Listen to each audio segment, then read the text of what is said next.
था।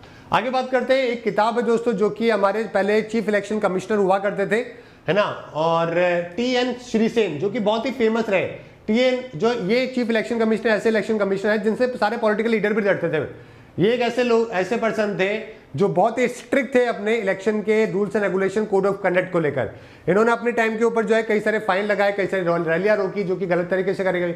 आज के टाइम पे इलेक्शन कमीशन तो हम लोग पपेट मानते हैं जो कि गवर्नमेंट का होता है ना, लेकिन उस टाइम पे इन्होंने मतलब काफी ऐसे फैसले लिए थे, तो काफी strong election chief election commissioner जो कि माने जाते थे। इसके अलावा उससे पहले जो है ना, राजीव गांधी की जब प्रधानमंत्री हुआ करते थे तब उस टाइम पे इनके जो सिक्योरिटी थी प्रधानमंत्री की, उसका भी जिम्मा इन्हीं के पास में था। इन्वायरमेंट के मंत्रालय जो है उसके भी सेक्रेटरी ये हुआ करते थे, तो काफी फेमस पर्सन थे। इन्होंने किताब लिखी थी थ्रू द ब्रोकन ग्लास, काफी फेमस किताब है, ऑटोबायोग्राफी है, थ्रू द ब्रोकन ग्लास।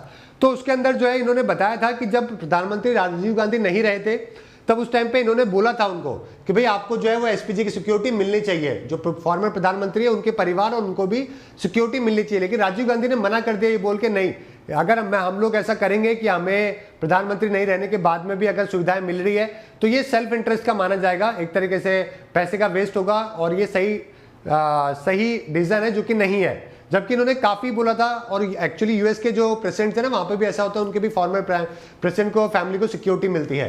तो इन्होंने बोला था कि भाई आपकी जान को खतरा है, आप है ना सिक्योरिटीज लो, लेकिन उन्होंने मना कर दिया। इनफैक्ट जो वीपी सिंह की सरकार बनी थी उन्होंने उनको भी बोला था कि भाई आप एक अमेंडमेंट पास करके अवेलेबल करवा दो, उन्होंने भी इसके ऊपर कोई फैसला नहीं लिया। और उसके बाद जो है वो राजीव गांधी की जान है जो कि चली गई, है ना, तो उसके बारे में काफी चर्चा है जो कि करी गई। तो स्पेशल प्रोटेक्शन एक्ट ड्राफ्ट जो कि एसपीजी एक्ट 1988-89 के अंदर ही जो है किया जा रहा था, तो उन्होंने काफी जो है वो राजीव गांधी को बोला था कि फॉर्मर पीएम और उनकी फैमिली को प्रोटेक्ट है जो कि करना चाहिए। बहुत ही क्रिटिकल पीस ऑफ एडवाइस है जो कि ये मानी जाती थी, लेकिन उन्होंने बोला कि नहीं ये सेल्फ इंटरेस्ट होगा, तो उन्होंने इसको मना कर दिया।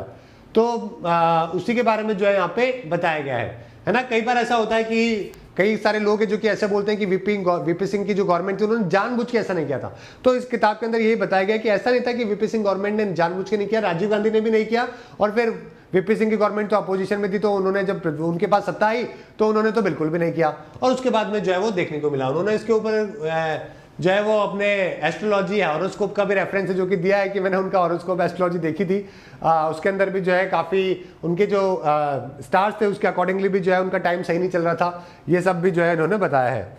चलिए, लेकिन एंड ऑफ द डे वही है कि कोई एस्ट्रोलॉजी कोई कुछ भी जो है वो किसी भी चीज़ को नहीं रोक सकती है ना।